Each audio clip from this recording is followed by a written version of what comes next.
नमस्कार दोस्तों, आज हम शुरू करने वाले हैं 9th क्लास की एक्सरसाइज 1.2। अब एक्सरसाइज का मतलब सिर्फ एक्सरसाइज नहीं, एक्सरसाइज का मतलब हम पहले एक्सरसाइज का ओवरव्यू लेंगे, इसमें जो इम्पोर्टेंट डेफिनेशन है हम उसको सीखेंगे। अब डेफिनेशन में जो नंबर आते हैं, क्वेश्चन आते हैं और जो उटपटांग जो हमारे में सवाल दिमाग में उत्पन्न होते हैं, उगते हैं, हम उनको पहले ख़त्म करेंगे और नए इंटरेस्ट के साथ आगे बढ़ेंगे। हाँ, तो सबसे पहले हमें बढ़ने के लिए ओवरव्यू यानी जो इस एक्सरसाइज में हमें सीखना होगा, हमें वो जानना होगा ना। तो वो जानने के लिए सबसे पहले हमें क्या दिया गया है, अपर में संख्याएं यानी इनरेशनल नंबर। यानी अपर में संख्याएं क्या होती है, यानी इनरेशनल नंबर क्या होता है। हाँ, इसमें दिए गए वे संख्याएं जिन्हें p बटे q के रूप में लिखा जा सकता है और जहां p तथा q पूर्णांक है एवं q does not equal to 0 है, अपर में संख्याएं कहलाती हैं। यानी अपर में संख्याओं के लिए क्या p अपॉन q के रूप में नहीं होना चाहिए। अब क्यों नहीं होना चाहिए, तभी अपर में होगा। अगर p बटे q के रूप में हो जाएगा तो पर में हो जाएगा, लेकिन पर में हमें नहीं चाहिए, हमें चाहिए अपर में। अब अपर में फिर सोचना पड़ा, अपर में होनी चाहिए। हाँ, तो याद आया √2, √3, √7, ये तो अपर में संख्या है। अब अपर में क्यों संख्या है, मैंने आपको एक एग्जांपल दिया था, एकदम आपके दिमाग में खट सीना आया होगा, आपने बताया होगा कि हाँ √0/1 ये तो पर में है, तो हम इसके अपॉन में 1 लिख के इसको भी पर में बना सकते हैं। सोचने वाली बात है भाई, बना सकते। ये भी p/q के रूप में हो गई, ये हम कह सकते हैं p, लेकिन ये हम कह सकते हैं q। लेकिन इसमें क्या लिखा है, जहां p तथा q क्या है, पूर्णांक, लेकिन √7 पूर्णांक है, √2 पूर्णांक है, नहीं है। क्यों नहीं है, क्योंकि ये रूट में है। अब रूट में रूट की संख्या तो इसमें मिलती नहीं, रूट की संख्या तो वास्तविक संख्याओं में मिलती है, पूर्णांक में तो मिलती नहीं। पूर्णांक में माइनस मिल जाएगी, प्लस की मिल जाएगी, जीरो की मिल जाएगी, जीरो मिल जाएगा, लेकिन रूट की नहीं मिलेगी। तो इस कारण हमने इनको किस कैटेगरी में रखा, अपर में संख्याएं। जब अपर में संख्याएं बना दी गई, ये अपर में संख्याएं हैं, तो इनमें कुछ खासियत भी तो होनी चाहिए, जो कि इन्हें अपर में रखा गया। तो बैठने के लिए सोचें, तो उन्होंने कहा, तो पहली बात तो इनको हम एक नई स्पेशल चैम्बर बनाएंगे ऐसा करके, उसके अंदर इनको हम रखेंगे, जो भी हो, मान लीजिए m, इसके अंदर जो भी आएगी उसको हम अपर में संख्या कह सकते हैं। अब आप सोच रहे हो हम सकते क्यों लगा रहे हैं, अभी बताएंगे। देखिए, जैसे m की जगह हमने रख दिया 2, ठीक है, ये हम कहेंगे अपर में संख्या। अब इसको हमने क्या कर दिया, एक तरीके से जेल में बंद कर दिया, एग्जाम्पल लेके चलो, हमने जेल में बंद कर दिया। अब हमने लिया 3, हमने 3 को भी जेल में बंद कर दिया। हमने लिया 4, इधर लेंगे 4 में कुछ खास है। अब सोचना पड़ेगा 4 में क्या खास है, क्या खास है। 4 में खास है, हम इसको लिख सकते हैं 2 × 2। अब ये कैसे हो गए, डबल, इनमें आ गई ताकत, आ गई तो इन पे आ गई पावर, ये ऊपर चढ़ गई 2 की पावर 2, यानी 2 की घात 2, यानी 2 की पावर 2।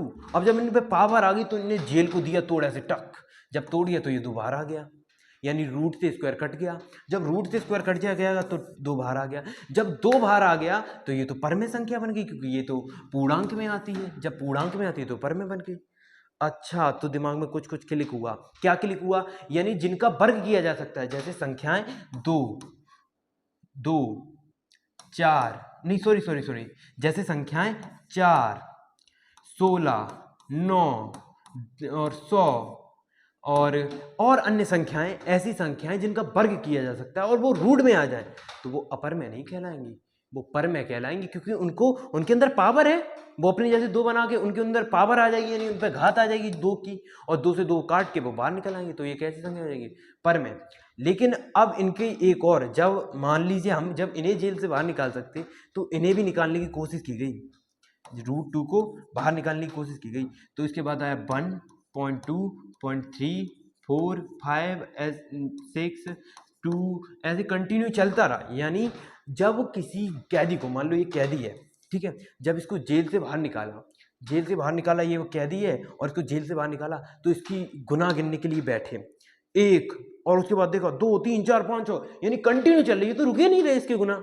जब इसके गुनाह नहीं रुक रहे तो इनको अलग कैटेगरी में रखा, यानी अलग जेल में रखा, इसीलिए तो इन्हें जेल में रखा।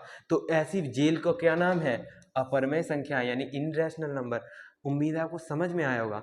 जब अपर में संख्या आ गई, अब इनके बेस पे हम क्वेश्चन करेंगे। आपको अपर में संख्या समझ में आ गई होगी। चलिए क्वेश्चन की ओर आगे बढ़ते हैं। अब क्या लिखा है क्वेश्चन पे, क्या लिखा है? हाँ, क्वेश्चन नहीं है, ये क्वेश्चन नहीं, ये उदाहरण है। अब उदाहरण को करने के लिए हमें सबसे पहले इसको पढ़ना होगा। क्या लिखा है? संख्या रेखा पर √2 का स्थान निर्धारण कीजिए, को निरूपित कीजिए, यानी ब्रैकेट में लिखा है को निरूपित कीजिए, या तो निर्धारित कीजिए या निरूपित कीजिए। तो अब इसने पूछा गया है, इसमें कहा है संख्या रेखा। इसमें संख्या रेखा, तो संख्या रेखा तो बनानी पड़ेगी। तो हम लेंगे स्केल और इसकी हेल्प से ये रखेंगे और यूं करके, नहीं, इसको कट करेंगे, इसको भी कट करेंगे। संख्या रेखा बनानी पड़ेगी, तो हम इसको यूं करके इधर उठाएंगे और इसको थोड़ा लंबा करेंगे, इसको नीचे करेंगे और यूं करके लाइन खींचेंगे, आ जा नीचे। ठीक है, तो संख्या रेखा बनाने की प्रक्रिया चालू हो गई। तो संख्या रेखा अगर हमें ये नोटबुक पे सॉल्व करनी पड़ेगी, तो हमें एक चीज़ की ज़रूरत पड़ेगी, वो है प्रकाल। अब प्रकाल को मैंने जुगाड़ से सेट किया है क्योंकि आपको समझा सकूं और बोर्ड पे नुकसान ना हो। तो एक रेफरेंस पॉइंट ले लेंगे, जैसे मान लीजिए हमने लिया 0, क्या लिया 0, और इधर चलेगा माइनस का। जैसे मैंने एक निश्चित दूरी इसमें फिक्स कर लीजिए आप, उसी जो कि एक इकाई होगी, क्या होगी इकाई, उसको आप ऐसे सेट करके ऐसे लगा सकते हैं। 1 अपनी नोटबुक पे कर सकते हैं, 2 3 4 5 6 7, ऐसे आप अपने कर सकते हैं। क्योंकि हमें एक एग्जाम्पल लेना है, इसके लिए हमें इतना काम करना पड़ेगा। 1 2 3 ऐसे कर सकते हैं, 4। ठीक है, अब यूं करके इसमें डैश बना लेना, डैश डैश। अब 1 2 3 4 5 6 7, ठीक है। और ये लाइन कंटिन्यू चलती रहेगी क्योंकि रेखा है, रेखा तो चलती रहती है। अब ठीक है, अब हमें निरूपित करने के लिए किसको निरूपित करना? √2 को। तो फिर इसके लिए हमें चलना होगा क्लास 7th में। हैं, आप सोच रहे हो क्लास 7th में? क्लास 7th में क्यों चले, हम तो 9th में आ गए। क्लास 7th में आपने एक चीज पढ़ी होगी, पाइथागोरस थ्योरम, यानी पाइथागोरस की प्रमेय आपने पढ़ी होगी। कर्ण का वर्ग बराबर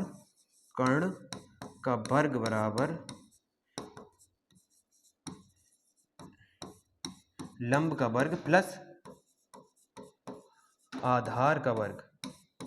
ठीक है, यानी ये आपने एक प्रमेय पढ़ी है, कर्ण का वर्ग बराबर लंब का वर्ग प्लस आधार का वर्ग।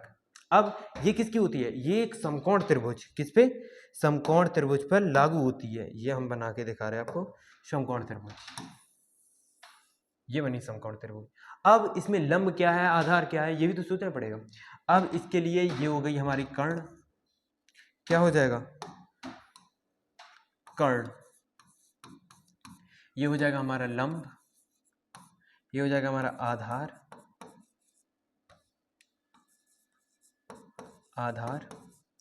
यानी ये कर्ण हो गया, ये लंब हो गया, ये आधार हो गया। अब इसका हमें वर्ग करके, यानी जो कर्ण का वर्ग होगा वो लंब के वर्ग और आधार के वर्ग के बराबर होगा। तो ऐसा ही हम इसमें करें ना कि ये हमारा एक आधार हो गया, इसके ऊपर एक इसी बराबर का लंब कर देंगे, और जब हम मिलाएंगे तो इसका जो कर्ण निकलेगा उससे हम कुछ ज्ञात कर सकते हैं। अब क्या ज्ञात कर सकते हैं, अभी ये देखेंगे। यूं करके इसी लंबाई का है, देख लें हमने इसी लंबाई के सबके लिए हैं, इसी लंबाई का चाप हमने इधर मारा, यूं करके यूं किया। ठीक है, अब हम स्केल की सहायता फिर से लेंगे,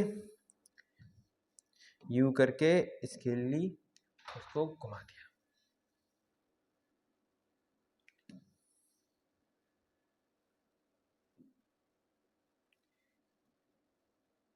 ऐसे करके हमने स्केल की सहायता से ये लाइन कर ली।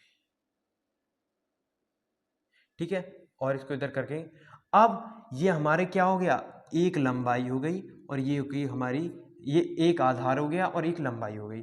जब एक आधार एक लंबाई हो गई तो हमें अब क्या करना है, हमें इसका कर्ण ज्ञात करना है। ठीक है, अब इसका कर्ण यूं करके हम लाइन करेंगे तो ये कर्ण ज्ञात हो जाएगा। जब कर्ण, अब हमारा कर्ण क्या निकलेगा, कर्ण हम ज्ञात करेंगे, कर्ण हमारा निकलेगा 1 का वर्ग करेंगे प्लस 1 का वर्ग करेंगे और बराबर क्या आ जाएगा, एक और एक का वर्ग एक होता है, एक और एक दो हो गया, और इधर हो जाएगा कर्ण का वर्ग। अब कर्ण के वर्ग को जब हम उधर भेजेंगे तो क्या आ जाएगा, कर्ण बराबर √2, यानी इसकी लंबाई कितनी हो जाएगी, √2। अब जब हमने इसकी लंबाई निकाल ली, √2 है, अब इसको संख्या रेखा पर हमने मालूम तो कर लिया ये √2 है, अब इसको संख्या रेखा पर बताना भी तो है, तो इसके लिए हम फिर से प्रकाल उठाएंगे और इसकी लंबाई यूं करके नाप लेंगे। ये देखिए यूं इधर नाप ली, अब इसको लंबाई को हम यूं करके इस पे डैश कर देंगे, यूं यूं यूं यूं, यानी देखिए, यानी संख्या रेखा पर इसी लंबाई का हमारा मिलेगा यहाँ √2, तो हम ज्ञात कर सकते हैं √2 यहाँ मिलेगा। उम्मीद है आपको समझ में आया होगा, और अगर आपको समझ में नहीं आया तो इस वीडियो को रिवर्स करें और फिर से देख लें। चलते हैं नेक्स्ट क्वेश्चन पे। अब नेक्स्ट क्वेश्चन पे हम इसी की हेल्प लेंगे। अब आते हैं उदाहरण नंबर 4 पर। जब उदाहरण नंबर 4 पे आए तो आप सोचो कि ये हमने क्यों कर लिया। अब आप इसका उत्तर आगे, यानी इस क्वेश्चन का जो आपके दिमाग में उपजा है, इसका आंसर आप आगे समझेंगे। और इसको हम ये इधर फिट करते हैं और देखते हैं उदाहरण 4। ठीक है, अब क्या, वास्तविक संख्या रेखा पर यानी रियल नंबर लाइन पर √3 का स्थान निर्धारण कीजिए। अब हमें √3 का बताना है। भाई √3 कहाँ है, √2 हमने बता दिया, अब √3 बताना है। अब आपको दिमाग में उलझन आ गई, भाई √3 कैसे बताएं, √2 तो हमने बता दिया ऐसे ऐसे आएगा, अब √3 भाई कैसे बताएं, सोचने वाली बात। तो इसके लिए उन्होंने कहा आप √2 ज्ञात कर चुके, तो आप बताओगे हाँ हमने √2 ज्ञात कर लिया। कैसे ज्ञात कर लिया, इसी के अनुसार ये जो लाइन है ना, ये √2 है। अब आपको मालूम है जब हम कोई त्रिभुज ले लें जिसका आधार क्या हो, आधार हो √2, आधार हो √2 और इसकी लंबाई हो 1, तो इसका कर्ण क्या निकलेगा। सोचो सोचो, सोचें क्यों, हम सूत्र में रखेंगे और उत्तर निकालने के लिखेंगे। कर्ण बराबर, कर्ण का वर्ग बराबर बराबर होता है लंब का वर्ग प्लस आधार का वर्ग। ठीक है, अब लंब कर्ण तो हमें ज्ञात करना, तो लंबाई हमारी कितनी है 1, और इसका वर्ग करेंगे और √2 का वर्ग करेंगे। ठीक है, और ये जो हमारा कर्ण है वो हमें ज्ञात करना है, क्योंकि इस पे वर्ग लगा हुआ है, क्योंकि हमें ये ज्ञात करना है। अब जब हमने इसको करना शुरू किया तो हमने पहले √2 का वर्ग किया, फिर √1 का वर्ग किया, फिर इनको दोनों का क्या करेंगे योग। जब √2 का वर्ग किया तो निकल आया √2 फ्रेश बाहर, क्योंकि रूट उसको मतलब उसकी ताकत दुगनी हो गई। जब दुगनी हो गई तो उसने जेल को तोड़ दिया और जेल को तोड़ के आज़ाद हो गया, आज़ाद हो गया। और 1 का वर्ग होता है 1। अब जब 2 और 1 कितना होगा 3, और किस पे, कर्ण पे लगा है वर्ग। जब हम इसका वर्ग करेंगे तो वर्ग को हटाएंगे तो उधर पहुंचेगा √3, किसका आएगा √3। यानी हम एक चीज समझ गए, यानी इधर से अगर हम एक लंबाई, यानी जितनी लंबाई ये है उतनी लंबाई की एक और लंबाई वो लाइन खींचेंगे तो वो क्या हो जाएगा, वो होगी √3 के बराबर। ठीक है, चलो चेक करते हैं। हमने फिर से स्केल लेंगे,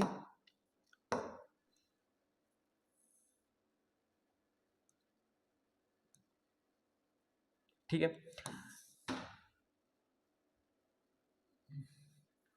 अब आप एक चीज समझ गए होगे क्या, कि √3 ज्ञात करने के लिए हमने पहले आधार ले लिया √2, अब इसकी लंबाई ले ली 1, कितनी 1, वो तो हमने चाप से नाप ली थी, लंबाई 1 थी।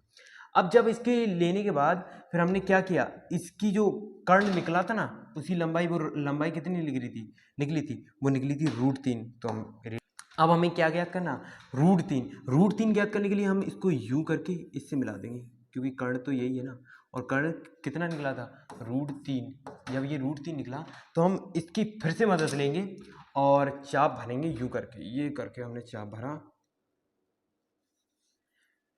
चाप भरेंगे यूं करके चाप भरा, और यूं dot dot dot dot dot यहाँ। यानी अब 2 इधर आया था, 2 से थोड़ा ही आगे, कितना थोड़ा आगे हमें क्या मिल जाएगा √3। अब हमने √2 ज्ञात कर लिया, हमने √3 ज्ञात कर लिया। अब संख्या वो वास्तविक संख्या रेखा पर हमने दोनों चीजें ज्ञात कर ली, क्या √2 और √3। और समझ में भी आ गया होगा क्यों, क्योंकि इसमें पाइथागोरस थ्योरम लगी, यानी पाइथागोरस की प्रमेय लगी है। अब चलते हैं, हाँ तो चलो अब शुरू करते हैं। जितने भी हमारी एक्सरसाइज में क्वेश्चन एंड आंसर हैं उनको बड़ी इंटरेस्ट के साथ। हाँ, पहला क्वेश्चन हमें दे रखा है, नीचे दिए गए कथन सत्य है या असत्य, कारण सहित अपने उत्तर दीजिए। ठीक है, तो पहले हम देंगे पहले लिखेंगे क्वेश्चन नंबर फर्स्ट। अब इसमें क्वेश्चन नंबर फर्स्ट क्या पूछा गया है, प्रत्येक अपरिमेय संख्या है एक वास्तविक संख्या होती है, यानी जितने भी इनरेशनल नंबर होते हैं वो रियल नंबर होते हैं। तो हमने वास्तविक संख्या की जो क्या पढ़ी थी, हाँ वास्तविक संख्या क्या होती है, जो परिमेय प्लस अपरिमेय दोनों से मिलती है उसे क्या कहते हैं, उसे ही हम वास्तविक संख्या कहते हैं। अब वास्तविक संख्या जब परिमेय और अपरिमेय दोनों से बन रही है तो इसमें क्या अपरिमेय संख्याएं भी आएंगी, और जब अपरिमेय संख्या आएंगी तो क्या हो जाएगा, सत्य। अब ये सत्य हो जाएगा तो इसका कारण क्या लिखेंगे, इसमें लिखेंगे इसलिए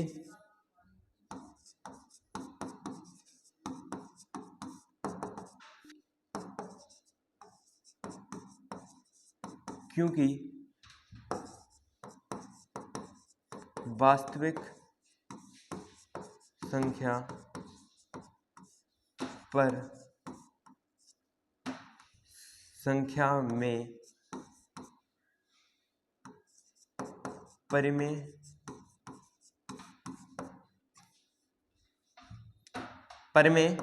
तथा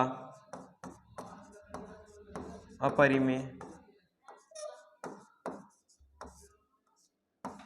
संख्या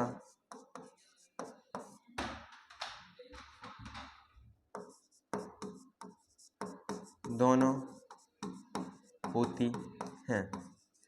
समझ में आया होगा।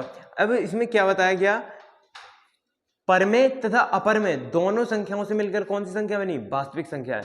अब चलते हैं क्वेश्चन नंबर 2 पे, यानी इसी कारण ये क्या हो गया, सत्य।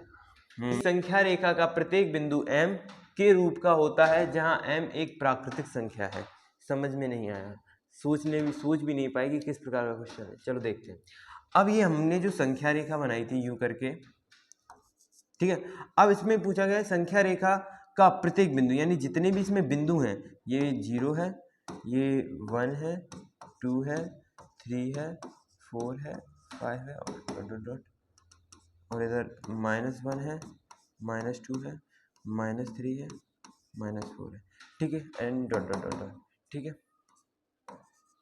अब इसमें पूछा गया है संख्या रेखा का प्रत्येक बिंदु, यानी जितने भी इसमें बिंदु हैं, जितने भी अनंत बिंदु हैं, अनंत बिंदु को मान के चलिए वो रूट m, यानी जितने भी बिंदु हैं रूट m के रूप में, m के रूप का होता है। ये हमारी संख्या रेखा में हो गए। अब इसमें क्या दे रखा है, संख्या रेखा का प्रत्येक बिंदु, यानी जितने भी इसमें बिंदु, जैसे 5 दे रखा है, 4 दे रखा है, 3 दे रखा है, +4 दे रखा है, +5 दे रखा है, वो रूट m का रूप का होता है, यानी उनका रूट m भी होता है। चलो देखते हैं।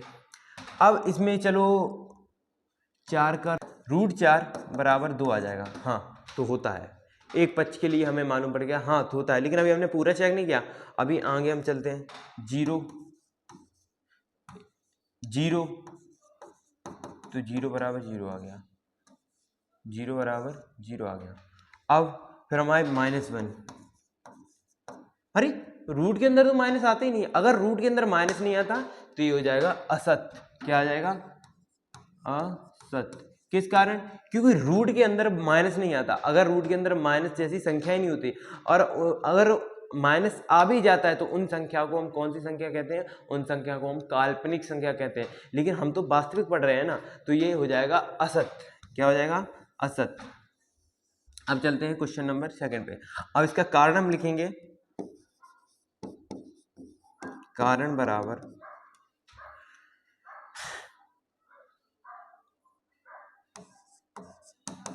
संख्या रेखा पर ऋण की संख्या होती है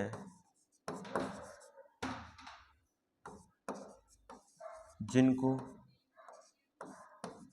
हम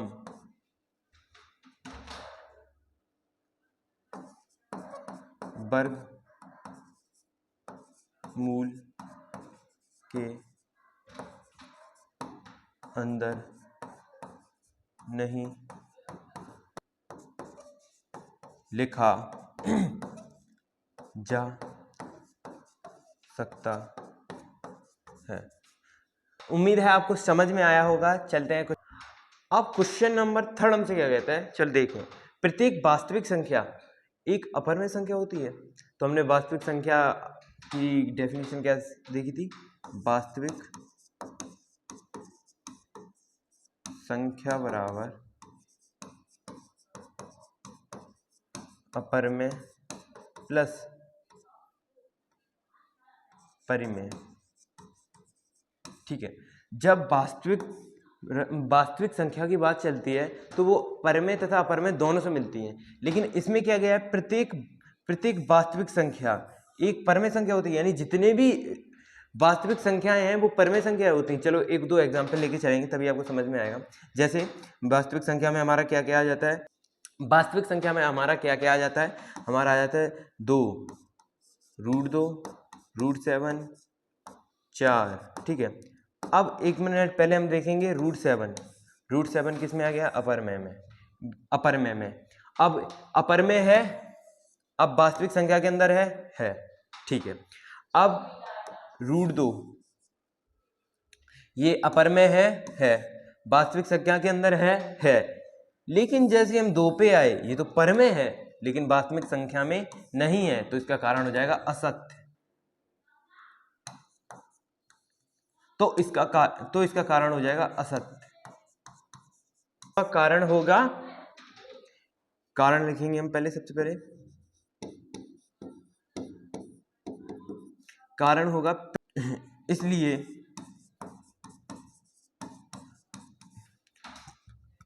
वास्तविक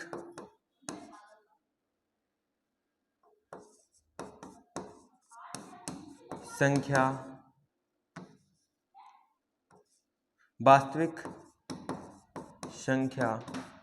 में 4 और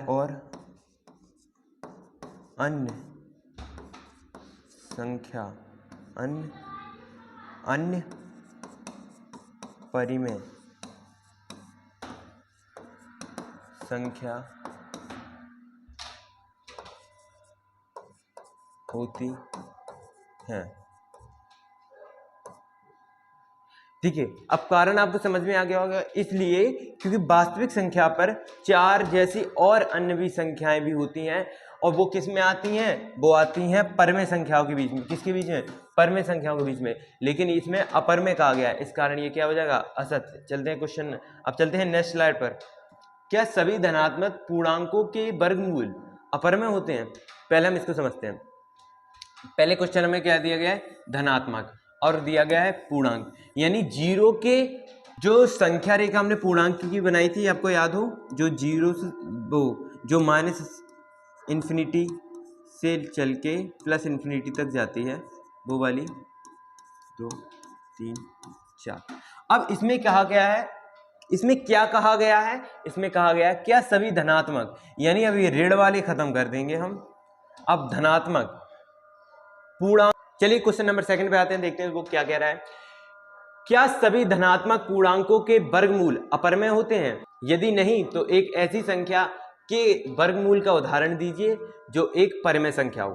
अब इसको थोड़ा समझते हैं और सॉल्व करने की कोशिश करते हैं। हाँ, तो इसमें दिया गया है सभी धनात्मक, यानी जो धन वाली संख्या हो, कैसी, 1, 2, 3, 4, 5, 6 एंड डॉट और चलती रहेगी। ठीक है, अब हमने सभी धनात्मक ले ली, ये जो धनात्मक ले ली, पूर्णांक है 1, 2, 3, 4 पूरे अंक हैं। ठीक है, अब वर्गमूल अपरिमेय संख्या होते हैं, यानी जितने भी इसमें वर्गमूल, जैसे √2 है अपरिमेय है, √3 है ये भी अपरिमेय है, लेकिन √4 ये तो बाहर आ जाएगा, ये तो परिमेय है। ये मैंने आपको एग्जाम्पल में भी बताया था, √4 ये तो परिमेय हो जाएगा, √4 ये तो परिमेय हो जाएगा, क्योंकि इसे हम P/Q के रूप में लिख सकते हैं, ये P हो जाएगा, ये Q हो जाएगा। हाँ, तो हमें इसका आंसर मिल गया, ये हो जाएगा नहीं। क्या हो जाएगा, नहीं। तो इसका हम कारण लिखेंगे, उत्तर लिखेंगे उत्तर नहीं। और हमसे एक उदाहरण पूछा है, उदाहरण अभी हमने जस्ट देखा, जैसे रूट के अंदर 4, रूट 4 हमने वर्गमूल लिया और ये किस में आ गया, परमेय संख्या में, जिसमें p ये ऊपर हो जाएगा और q ये नीचे हो जाएगा। हम इसके और भी एग्जाम्पल ले सकते हैं, जैसे 9, रूट 9। अब रूट 9 को हम फिर से बाहर निकाल सकते हैं, किस में, 3 में। अब 3 के नीचे अपॉन में 1, ये p हो जाएगा और ये q हो जाएगा। और ऐसे ही हम लिख सकते हैं 16 अंडर रूट 16 को हम लिख सकते हैं 4/1, जिसमें ये p हो जाएगा और ये q हो जाएगा। उम्मीद है आपको समझ में आया होगा। अब चलते हैं क्वेश्चन नंबर 3 पर। दिखाइए कि संख्या रेखा पर रूट 5 को किस प्रकार से निरूपित किया जा सकता है। अब हमने उदाहरण में कौन कौन सी संख्याएं की थी, हमने 2 किया था, रूट 2 किया था, रूट 3 किया था। अब हमें दिया गया रूट 5, ठीक है। तो हम सबसे पहले बनाते हैं क्या, जो हर बार बनाते हैं, क्या, संख्या रेखा। तो एक हम स्केल की हेल्प से संख्या रेखा बनाएंगे। अब इसमें हमें क्या दिखाना है, रूट 5। रूट 5 को दिखाने के लिए हमें थोड़ा संघर्ष करना पड़ेगा। आप सोच रहे हो कि पहले हम रूट 2 निकालेंगे, अब रूट 2 के बाद रूट 3 निकालेंगे, रूट 3 के बाद रूट 4 निकालेंगे और रूट 4 के बाद फिर रूट 5 निकालेंगे। शेप्स पे जाएंगे और एक इधर ट्राइंगल बना लेंगे। ये देखिए हमने बनाया ट्राइंगल। अब इसमें हम क्या करेंगे, इसमें एक सबसे पहले हम नीचे का आधार ले लेंगे 2। क्या ले लेंगे, 2। और इसकी जो लंबाई है वो ले लेंगे 1। तो अब देखते हैं इसका कर्ण क्या आता है, और कर्ण के अनुसार हम क्या निकालते थे, हम कर्ण के अनुसार निकालते थे रूट 5, रूट 2, रूट 3 की संख्याएं कहाँ संख्या रेखा पर ये स्थित है। तो सबसे पहले हम निकालेंगे रूट 2 की वैल्यू, हम वो क्या बोलते हैं, हाँ, अब हम पाइथागोरस थ्योरम के हेल्प से वो कर्ण निकालेंगे। इसका कर्ण, क्या, कर्ण, हम जाएंगे इधर,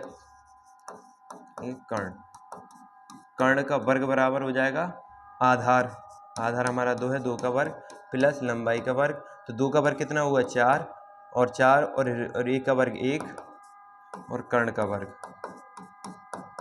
ठीक है। अब ये 4 और 1 कितना हुआ, 5, और कर्ण का वर्गमूल से उधर जाएगा, इधर वर्ग से क्या हो जाएगा, उधर साइड वर्गमूल, क्या हो जाएगा, वर्गमूल, तो रूट 5। अब यानी हम आधार हमें कितना लेना है, 2, और लंबाई कितनी लेनी है, 1। तो सबसे पहले हम चलेंगे 1, इधर से 0 से चलेंगे 1 के बाद 2, तो 2 पर अब कितनी लंबाई ली, तो आधार हमें कितना दिया गया है, 2। तो हम इधर से चलेंगे 2, कितना, 2, ठीक है, आपको दिखाई दे रहा होगा, हमने 2 चल लिया। अब हमारी लंबाई कितनी दे रखी है, हमारी लंबाई दे रखी है 1 इकाई, तो हम इधर से 1 इकाई चलेंगे, ठीक है। जब 1 इकाई चल लिए तो अब हमारा कर्ण कितना दे रखा है, कर्ण हमारा कितना निकलेगा, कर्ण हमारा निकलेगा रूट 5, और हमें रूट 5 ही ज्ञात करना है संख्या रेखा पर। तो इधर से हम लेंगे और इसको इधर से मिला देंगे। जब इधर से मिला देंगे तो इसकी लंबाई कितनी होगी, इसकी लंबाई होगी रूट 5। अब हम प्रकाल की सहायता से और इसका इधर से चाप लगा देंगे और उसी स्थान पर क्या होगा, रूट 5। इस प्रकार यूं करके हमने यूं भरा और यूं किया, तो किधर साइड हमें क्या मिल जाएगा, इधर साइड हमें मिल जाएगा रूट 5। क्या मिल जाएगा, इधर साइड हमें मिल जाएगा रूट 5। अब रूट 5 आपको समझ में आ गया संख्या रेखा पर हम कैसे दर्शाते हैं। अब अगर आपको ये समझ में ना आया हो, थोड़ा डाउट हो, तो आप रिवर्स करके देखिए और स्टार्टिंग से देखिए, उम्मीद है आपको पूरा समझ में आएगा। अब चलते हैं क्वेश्चन नंबर नेक्स्ट पर। क्वेश्चन नंबर 4 हमारा क्या दे रहा है, कक्षा के लिए क्रियाकलाप, यानी ये हमें किस में करना है, कक्षा में। अब क्या दे रखा है, वर्गमूल स्प्रिल की रचना। अब ये जो वर्गमूल स्प्रिल होता है ना, उसकी हमें रचना करनी है। अब किस प्रकार रचना करनी है, देखते हैं। एक कागज की बड़ी शीट लीजिए और नीचे दी गई विधि से वर्गमूल स्प्रिल यानी स्क्वायर रूट स्प्रिल की रचना कीजिए। अब हमें एक कागज की सबसे बड़ी शीट लेनी है, जैसे हम बोलते हैं चार्ट ले लेंगे और उस पर क्या करेंगे, वर्गमूल स्प्रिल की रचना करेंगे। सबसे पहले हमें एक बिंदु फिक्स करना है, उसको बोलेंगे हम O। हमने O बिंदु फिक्स कर लिया, क्या कर लिया, O बिंदु फिक्स। अब क्या कह रहा है, फिक्स कर लीजिए और एकक लंबाई का रेखाखंड यानी लाइन सेगमेंट OP। अब एकक लंबाई का OP यानी ये देखिए एक लंबाई का है जिसकी लंबाई एक है, ठीक है, आप देख सकते हो एक है, OP हमने खींच लिया, यह है O और यह है P, ठीक है। अब कीजिए, अब एकक लंबाई वाले OP पर OP1 यानी OP1 पर लंब रेखाखंड P1 P2 हमने ऐसे लंब रेखाखंड खींच दिया P1 और P2, ठीक है। समझ में आया होगा। P1 P2 खींचिए, ठीक है। अब क्या है, दी गई आकृति 1.9 में, यानी जो आकृति दे रखी है इसमें, ठीक है। अब OP, अब दे रखा है OP, यानी इस पर हमें ये लाइन खींचनी है, ठीक है, खींचनी है, इतना समझ में आ गया, ठीक है। OP पर लंब रेखाखंड P2 P3, अब इस पर क्या करेंगे, लंब रेखाखंड P2 और P3, यानी इधर से लेके इधर तक हमने खींच दिया। अब उसके बाद क्या दे रखा है, खींचेंगे, तब OP3 यानी ये वाली यूं करके खींच देंगे, पर लंब रेखाखंड P3 P4, अब ये क्या होगा, P3 इधर हो जाएगा, P4 खींचना है। अब इसको खींचिए, अब इसको इसी प्रकार हम इससे मिला देंगे, ठीक है। अब इस पे लंब रेखाखंड P4 P5 यूं करके खींचेंगे, जिसमें कोण 90 का होगा, ठीक है, 5। अब इसको भी फिर हम यूं करके मिला देंगे। अब फिर लंब रेखाखंड P5 P6 को यूं करके मिला देंगे, 6, और ऐसे करते करते हमारा क्या, वर्गमूल स्प्रिल तैयार हो जाएगा। उम्मीद है आपको ये लेक्चर समझ में आया होगा और अच्छा लगा होगा। जितना से ज़्यादा इसको लाइक करो, सब्सक्राइब करो और आगे बढ़ाइए। धन्यवाद।